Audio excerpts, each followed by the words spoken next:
అదే RTV app వార్తల్ని క్షణాల్లో చదివే అవకాశం ఉంటుంది. ఒక న్యూస్ పేపర్, ఒక టెలివిజన్ ఛానల్ మీ చేతుల్లో ఎప్పుడూ ఉంటాయి. నేను doctor Chandrashekar, chief of shoulder surgery, KIMS sunshine hospital Begumpet. మన కిమ్స్ సన్షైన్ హాస్పిటల్ బేగంపేట్లో sunshine bone and joint institute ఆధ్వర్యంలో మా head of department doctor Guruvareddy గారు, మా ఆర్థోపెడిక్ డిపార్ట్మెంట్లో సబ్ స్పెషాలిటీస్ అంటే అన్ని రకాల సబ్ స్పెషాలిటీస్ అంటే జాయింట్ రీప్లేస్మెంట్ కావచ్చు, shoulder surgery, shoulder related problems కావచ్చు, అలాగే స్పైన్ సర్జరీ కావచ్చు, పీడియాట్రిక్ ఆర్థోపెడిక్ ప్రాబ్లమ్స్, చిన్నపిల్లల ఆర్థోపెడిక్ ప్రాబ్లమ్స్ కావచ్చు, అలాగే హ్యాండ్ సర్జరీ, అలాగే ఫ్రాక్చర్స్, ట్రామా ట్రీట్మెంట్ సెపరేట్గా, ఇలా పలు రకాల డివిజన్స్తో, సబ్ డివిజన్స్తో ఇండియాలోనే అతిపెద్ద ఆర్థోపెడిక్ గ్రూప్గా మన కిమ్స్ సన్షైన్ హాస్పిటల్లో ఈ ఎస్బీజేఐ అదే sunshine bone and joint institute సేవలు అందిస్తూ ఉంది. అదే ప్రక్రియలో మన దగ్గర అడ్వాన్స్డ్ ట్రీట్మెంట్ మెథడ్స్కి కావాల్సిన ఎక్విప్మెంట్ కావచ్చు, ఎక్స్పర్టైజ్ కావచ్చు, మన హాస్పిటల్ అవైలబిలిటీ ఉంటుంది. దీన్ని ఎప్పటికప్పుడు ఇంటర్నేషనల్గా వస్తున్న అధునాతన ట్రీట్మెంట్ విధానాలని మనం అందిపుచ్చుకొని దాన్ని మన హాస్పిటల్లో మనం పేషెంట్స్కి అందజేస్తూ అదే సమయంలో మిగతా ఆర్థోపెడిక్ వైద్యులకు కూడా ఇటువంటి ప్రక్రియల్లో ట్రైనింగ్ ఇచ్చే ఏర్పాటు కూడా మనం చేస్తున్నాం. మా వద్దనే ఆర్థోపెడిక్ ట్రైనింగ్తో పాటు ఆర్థోపెడిక్స్ అయిపోయినాక ఫెలోషిప్ ప్రోగ్రామ్స్ ద్వారా రకరకాల సబ్ స్పెషాలిటీ, షోల్డర్ సర్జరీ కావచ్చు, జాయింట్ రీప్లేస్మెంట్ కావచ్చు, స్పైన్ సర్జరీ కావచ్చు, వీటిలో ఫెలోషిప్ ప్రోగ్రామ్ ద్వారా దేశంలో నలుమూలల నుంచి డాక్టర్లు వచ్చి ట్రైనింగ్ అవుతున్నారు. సేమ్ టైం అప్పుడప్పుడు ఇటువంటి సిఎంఈలు లేదా వర్క్షాప్స్ ద్వారా మన హైదరాబాద్లో, అదేవిధంగా తెలంగాణ, ఆంధ్రాలో ఉన్న ఆర్థోపెడిక్ డాక్టర్లకు కూడా మనం ఈ అధునాతన ప్రక్రియల్లో ట్రైనింగ్ ఇస్తున్నాం. అందులో భాగంగానే ఈరోజు భుజానికి సంబంధించిన ఈ షోల్డర్ మజిల్ డ్యామేజ్కి సంబంధించి ఈ రొటేటరీ కఫ్ మజిల్స్ అంటాం. వీటికి సంబంధించి చాలా కామన్గా యాక్సిడెంట్లో కావచ్చు, కొన్నిసార్లు ఏమైనా దెబ్బలు తగలడం వల్ల కావచ్చు, కొన్నిసార్లు వెయిట్ లిఫ్టింగ్ చేయడం వల్ల కావచ్చు, ఈ భుజానికి సంబంధించిన కండరాలు డ్యామేజ్ అయ్యే అవకాశం ఉంటుంది. ఈ రొటేటరీ కఫ్ టేర్స్ అంటాం. దీనికి సంబంధించి అధునాతనమైన వైద్య విధానాలు ఇప్పుడు అందుబాటులోకి వచ్చున్నాయి. దీనికి సంబంధించి మేము స్పెషల్గా doctor Ashish Gupta, professor of shoulder surgery from Brisbane, Australia నుంచి మాకు చీఫ్ గెస్ట్గా వచ్చారు ఈరోజు. ఆయన ఆధ్వర్యంలో ఈరోజు సాయంత్రం ఒక సిఎంఈ కండక్ట్ చేస్తున్నాం. దీనికి సుమారుగా ఒక 70 నుంచి 80 మంది ఆర్థోపెడిక్ డాక్టర్లు తెలంగాణ అండ్ హైదరాబాద్ నుంచి వస్తున్నారు. ఇందులో భాగంగా భుజం నొప్పికి సంబంధించి లైక్ ఫ్రోజన్ షోల్డర్ కావచ్చు, భుజం ఆర్థరైటిస్, జాయింట్ అరుగుదల కావచ్చు, అదేవిధంగా భుజానికి సంబంధించిన కండరాల damage, rotatory cuff muscle damage కావచ్చు, వీటికి ఎటువంటి ట్రీట్మెంట్ చేయాలి, లేటెస్ట్ టెక్నాలజీ ఏ రకంగా మనం పేషెంట్స్కి వాడి వాళ్ళకి ఏ రకంగా మనం ఉన్నదానికంటే బెటర్ రిజల్ట్ ఇవ్వగలుగుతాం. అంతేకాకుండా ఇప్పుడున్న టెక్నాలజీని యూజ్ చేసుకుని అంటే పేషెంట్ ప్లానింగ్ సాఫ్ట్వేర్ అంటాం.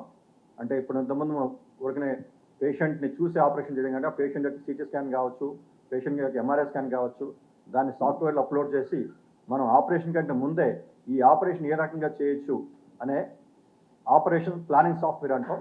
దీన్ని కూడా వాడుతూ పేషెంట్స్కి better and more precise surgery చేసే ప్రక్రియను కూడా మనం నేర్పిస్తున్నాం. సో దీంట్లో షోల్డర్ రీప్లేస్మెంటు, షోల్డర్ యొక్క మజిల్ టేర్, ఇటువంటి సమస్యల్ని, ఫ్రోజన్ షోల్డర్ వంటి సమస్యల్ని అధునాతన పద్ధతుల్లో ఏ రకంగా వైద్యం చేయొచ్చు అనే సమస్య సంబంధించి ఈరోజు ఈ సదస్సు ఏర్పాటు చేస్తాం. దీనికి doctor Ashish Gupta from professor of shoulder surgery from Brisbane, Australia నుంచి వచ్చి and he's helping us and we're very thankful to him. Same time మన కిమ్స్ సన్షైన్ యాజమాన్యానికి, మా ఎస్బీజే హెడ్ డాక్టర్ గురువారెడ్డి గారికి ఈ సదస్సు ఏర్పాటు చేసినందుకు, మాకు అవకాశం ఇచ్చినందుకు we're very thankful to him. ఇది ఎండోస్కోపీ, ఆర్థ్రోస్కోపీ అంటాం. అంటే కీ హోల్ టైప్ సర్జరీస్. అంటే ఇంతకుముందు ఓపెన్ చేసి చేయాల్సిన సర్జరీస్ని మనం వాటిని ఎండోస్కోపిక్గా మార్చి, అంటే అడ్వాన్స్మెంట్స్ ఎలా వస్తాయంటే ఒకప్పుడు 100కి 90 పాళ్ళ ఆపరేషన్స్ ఓపెన్ చేసేవాళ్ళు. అటువంటిది ఇప్పుడు భుజానికి సంబంధించి 100కి 90 పాళ్ళ ఆపరేషన్స్ మనం ఎండోస్కోపిక్గా చేస్తున్నాం. ఓన్లీ 10% ఆపరేషన్లు మాత్రం ఓపెన్ చేయాల్సి వస్తుంది. అది కూడా ఓన్లీ షోల్డర్ రీప్లేస్మెంట్కి మాత్రమే ఓపెన్ చేస్తున్నాం. మిగతా ఆపరేషన్లన్నీ మనం ఎండోస్కోపిక్గానే చేస్తున్నాం.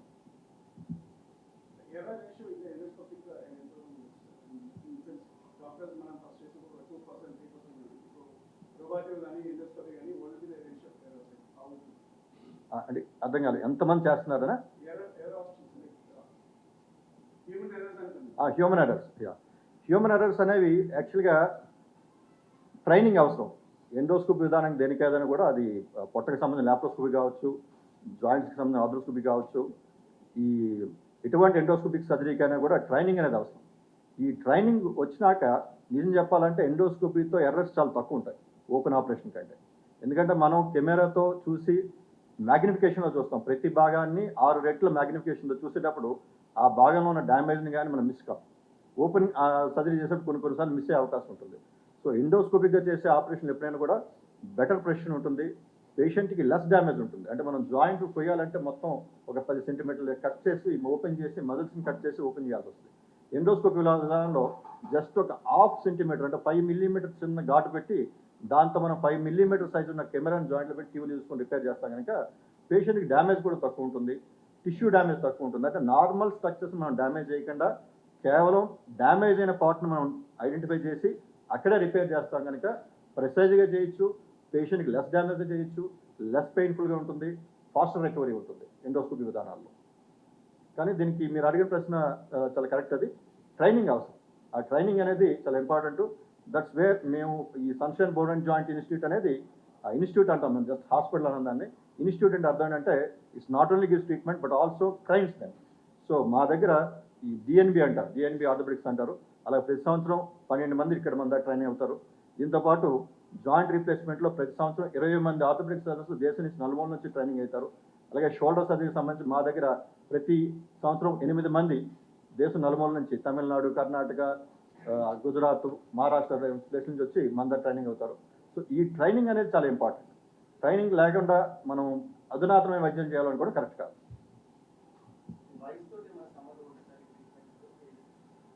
లేదండి, యాక్చువల్లీ ఇది అపోహ మాత్రమే. చాలామంది పేషెంట్స్ మా దగ్గరకు వచ్చేప్పుడు అడుగుతారు, డాక్టర్ గారు మా ఫాదర్ వయసు 80 ఏళ్ళు మీరేంటి ఆపరేషన్ చెప్తున్నారు, మా ఫాదర్ వయసు 85 ఏళ్ళు మీరేంటి ఆపరేషన్ చెప్తున్నారు అంటారు. వయసుతో సంబంధం లేదు. నేడు ఉన్న ఎనస్థీషియా టెక్నాలజీ కావచ్చు, ఎనస్థీషియా ఎక్స్పర్టైజ్ కావచ్చు, లేదా ఎనస్టిక్ డ్రగ్స్ ఉన్న సేఫ్టీ కావచ్చు, లేదా నేడున్న సర్జికల్ టెక్నాలజీస్ అవి జనరల్ సర్జరీ కావచ్చు, ల్యాప్రోస్కోపీ సర్జరీ కావచ్చు, ఆర్థోపెడిక్ సర్జరీ కావచ్చు, షోల్డర్ సర్జరీ కావచ్చు, ఉన్న ఎక్స్పర్టైజ్ వల్ల పేషెంట్స్కి వయసుతో నిమిత్తం లేకుండా సేఫ్గా వైద్యం చేయగలుగుతున్నాం. నిజానికి నేను ఈజీగా షోల్డర్ రీప్లేస్మెంట్ అనేది 75 ఏళ్ళు 80 ఏళ్ళు పైబడి వాళ్ళు చేసిన ఆపరేషన్. వీళ్ళలో చాలామంది భయపడతారు, పేషెంట్స్ కావచ్చు, పేషెంట్ బంధువులు కూడా భయపడతారు ఈ వయసులో ఆపరేషన్ అని చెప్పేసి.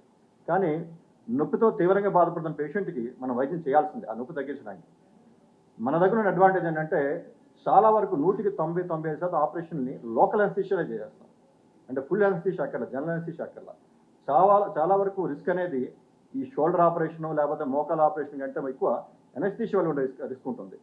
ఇది లేకుండా మనం లోకల్ ఎనస్థీషియా అంటే చేతికి మాత్రమే మనం తిమ్మిరిచ్చి దాన్ని బ్లాక్ అంటాం, ఆ బ్లాక్లో మనం చేస్తాం కనుక పేషెంట్ మాట్లాడుతూనే కాన్షియస్గా ఉంటాడు, కానీ షోల్డర్కి ఆపరేషన్ అయిపోతుంది.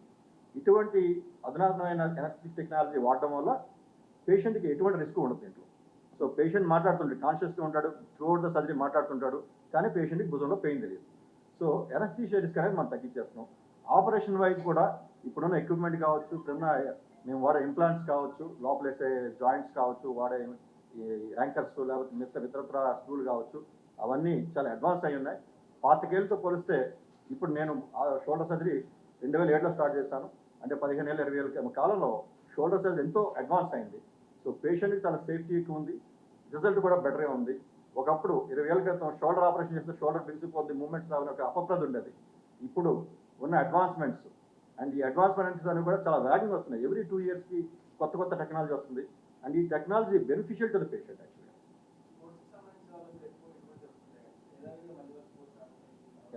సో మీరు అడిగినకి ఖచ్చితంగా ఇంతకుముందు ఓపెన్ పద్ధతిలో ఆపరేషన్ చేసేటప్పుడు స్పోర్ట్స్ పర్సన్స్ తిరిగి వెళ్ళి స్పోర్ట్స్ ఆడడం చాలా కష్టంగా ఉండేది, ఎందుకంటే జాయింట్ బాగా స్టిఫ్ అయిపోయింది. ఎస్, ఇప్పుడు ఇదివరకు ఉన్న పద్ధతుల్లో హెవీ వెయిట్ లిఫ్ట్ చేయడం కష్టమయ్యేది.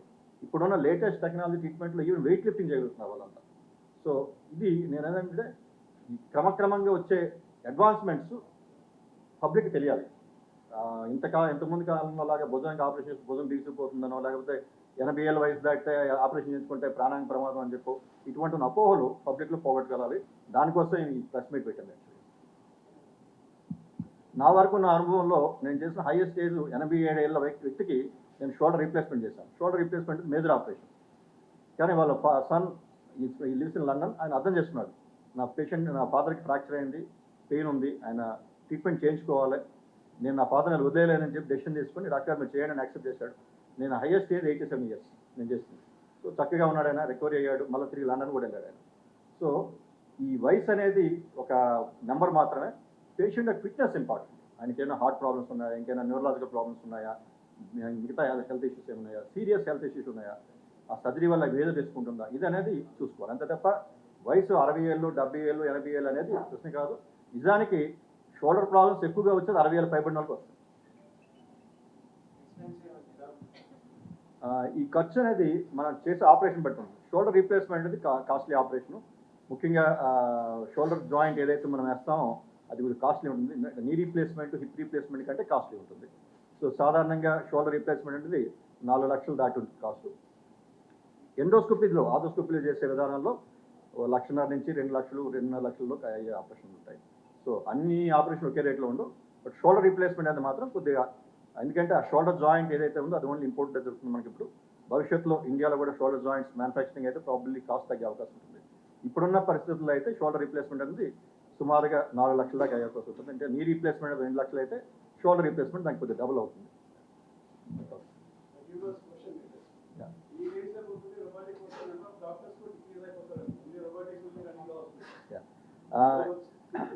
మీరు చెప్పే రోబోటిక్ అనేది, ఇప్పుడున్న robotic technology is helping the doctor. It is not independent. మన సినిమాలో చూపించినట్టు రజనీకాంత్ రోబో ఆపరేషన్ చేసినట్టు కాదు. ఇది బేసిక్ ఏంటంటే ఇప్పుడున్న రోబోట్ టెక్నాలజీ మన డాక్టర్ యొక్క ప్రెసిషన్, ఆ పెర్ఫెక్షన్ ఏదైతే ఉంటుందో దాన్ని ఇంప్రూవ్ చేయడానికి హెల్ప్ చేస్తుంది. అంతే తప్ప ఇది ఆటోమేటెడ్ రోబోట్స్ కాదు. బహుశా మన ఇదంతా ఫ్యూచర్లో అంతా డెవలప్మెంట్, టెక్నాలజీ డెవలప్మెంట్, బహుశా 25 ఏళ్ళు 30 ఏళ్ళు పోతే ఆ టెక్నాలజీ రావచ్చు. బట్ ఇప్పుడున్న టెక్నాలజీలో రోబోట్ అనేది is helping the doctor to do a better surgery. అదే, సో నేను doctor Kushal, orthopaedic surgeon, specialist in knee surgeries, arthroscopy, joint replacement. మీరు అడిగే క్వశ్చన్కి ఆన్సర్ ఏంటంటే రోబోట్ అసిస్టెడ్ సర్జరీస్ అది మేము చేస్తాము. రోబోటిక్ సర్జరీ అంటే వేరే వేరే రకంగా ఉంటాయి. ఇప్పుడు మీరు ఆర్థ్రోస్కోపీలో ఇంకా అది రోబోటిక్ టెక్నాలజీ అది లేదు. జాయింట్ రిప్లేస్మెంట్ అంటే నీ రీప్లేస్మెంట్స్, హిప్ రీప్లేస్మెంట్స్, దీంట్లో రోబోటిక్ టెక్నాలజీ ఉంది. ఈ రోబోటిక్ టెక్నాలజీ అంటే సర్జన్ పక్కన రోబోట్ అక్కడ ఉంటుంది ఆపరేషన్ థియేటర్లో, just next to the surgeon ఆ రోబోట్ ఉండి సర్జన్కి ఒక అసిస్టెన్స్ వస్తుంది. Basically knee replacement, hip replacement మనం ఏం చేస్తాము, డ్యామేజ్ అయిన బోన్ కట్ చేసి ఆర్టిఫిషియల్ మెటల్తో రీప్లేస్ చేస్తాము. ఆ కట్టింగ్లో యాక్యురసీ, పర్ఫెక్షన్ రావాలంటే రోబోటిక్ టెక్నాలజీ మనం వాడి అది చేస్తాము. సో ఆర్థ్రోస్కోపీలో అది రాదు. సో చేసే షోల్డర్ సర్జరీస్లో ఇంకా there is some time to go.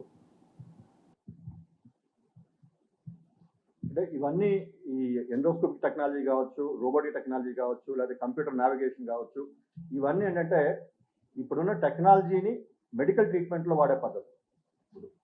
So for example ఇప్పుడు నేను చెప్పాను ఇప్పుడు patient planning, surgery planning softwares అలా, ఇది ఇంతకుముందు లేదు. యాక్చువల్లీ మనమే మన హాస్పిటల్లో ఈ సంవత్సరం ఫిబ్రవరిలో ఇంట్రొడ్యూస్ చేస్తాం మన దగ్గర. బ్లూ ప్రింట్ సాఫ్ట్వేర్ అంటాం. బ్లూ ప్రింట్ సాఫ్ట్వేర్ అంటే లేదా వర్చువల్ ఇంప్లాంట్ పొజిషన్ సాఫ్ట్వేర్ అంటాం. అంటే పేషెంట్ షోల్డర్ యొక్క సిటీ స్కాన్ తీసుకుని మనం కంప్యూటర్లో అప్లోడ్ చేస్తే ఆ కంప్యూటర్లో మనకి ఏంటంటే ఈ పేషెంట్కి ఏ సైజ్ జాయింట్ కరెక్ట్గా సూట్ అవుతుంది, ఆయనకి ఏ పొజిషన్లో పెట్టాలి, ఎన్ని స్క్రూలు పెట్టాలా, ఆ స్క్రూ లెంత్ ఎంత ఉంటుంది, ఇవన్నీ మనం ఆపరేషన్ చేయకముందే ప్లానింగ్ అయిపోతుంది. సో దానివల్ల ఏమవుతుందంటే మనం పేషెంట్కి బెటర్గా ఆపరేషన్ చేయగలుగుతాం, తక్కువ టైంలో చేయగలుగుతాం. లేకపోతే ఆపరేషన్ టైంలో జాయింట్ ఓపెన్ చేసి అక్కడే మెజర్మెంట్స్ చేసుకుంటా, అక్కడే అంటే ట్రైల్ అండ్ ఎర్రర్లా చూసుకుంటా ఈ సైజ్ మ్యాచ్ అవుతుంది, ఈ సైజ్ మ్యాచ్ అవుతుందని చూసుకుంటూ చేయాల్సి వస్తుంది. అట్లా కాకుండా మనం ఇప్పుడు ఈ పేషెంట్ సర్జరీ ప్లానింగ్ సాఫ్ట్వేర్స్ వల్ల ఆపరేషన్ పేషెంట్ ముట్టుకోకుండానే సిటీ స్కాన్ కంప్యూటర్లో పెట్టి మన డెస్క్టాప్ మీద చూసుకుంటా ఈ పేషెంట్కి ఈ జాయింట్ సూట్ అవుతుంది, ఈ స్క్రూ సూట్ అవుతుంది, ఈ సైజ్ సూట్ అవుతుంది అనేది ముందే డిసైడ్ చేస్తాం. So this not medical advancement, actually technological advancement. But we're using the technology advancement to give a better result to the patient. ఎక్కువగా వచ్చేది ఈ షోల్డర్లో ఫ్రోజన్ షోల్డర్ సమస్య ఒకటి, అదేవిధంగా ఈ shoulder muscle tears, rotate of tears వస్తారు. ఇంకా నెక్స్ట్ పోతే యంగ్స్టర్స్ షోల్డర్ డిస్లొకేషన్ అంటాం. ఈ భుజం జారిపోతుంది, గూడు జారిపోతుంది, జాయింట్ డిస్లొకేషన్ అంటాం. మీరు ఎక్కువగా వస్తుంటారు. వీళ్ళందరికీ కూడా మనం ఎండోస్కోప్ పద్ధతిలో చేయొచ్చు. ఓపెన్ చేయాల్సిన అవసరం లేదు. ఆర్థోస్కోప్ విధానంలో పర్ఫెక్ట్గా ట్రీట్మెంట్ చేసి తిరిగి వాళ్ళు వెయిట్ లిఫ్టింగ్ కావచ్చు, స్పోర్ట్స్ ఆడే అవకాశం కూడా మనం చేయొచ్చు. మనం చాలా మందికి స్పోర్ట్స్ పర్సన్స్కి ఆపరేషన్ చేస్తాం, వాళ్ళు తిరిగి ఈవెన్ కబడ్డీ, అదే బాస్కెట్బాల్, వాలీబాల్, ఫుట్బాల్ లాంటి గేమ్స్ కూడా ఆడతారు. షుగర్ ఉన్న పేషెంట్కి యాక్చువల్గా చెప్పాలంటే ఈ రోజుల్లో షుగర్ అనేది చాలా కామన్ ప్రాబ్లం అయింది. మేము ట్రీట్మెంట్ చేసే పేషెంట్లలో సుమారుగా 60-70% పేషెంట్ డయాబెటీస్ ఉంటుంది. సో డయాబెటిక్ పేషెంట్స్ కూడా సేఫ్గా సర్జరీ చేయొచ్చు. దాన్ని డయాబెటీస్ కంట్రోల్ చేయాలి, కంట్రోల్ చేసినాక సర్జరీ చేయాలి. అయితే మీ ప్రశ్న సమాధానం అంటే షుగర్ పేషెంట్స్కి మిగిలిన పేషెంట్ కంటే కొద్ది ఇన్ఫెక్షన్ రిస్క్ ఎక్కువగా ఉంటుంది.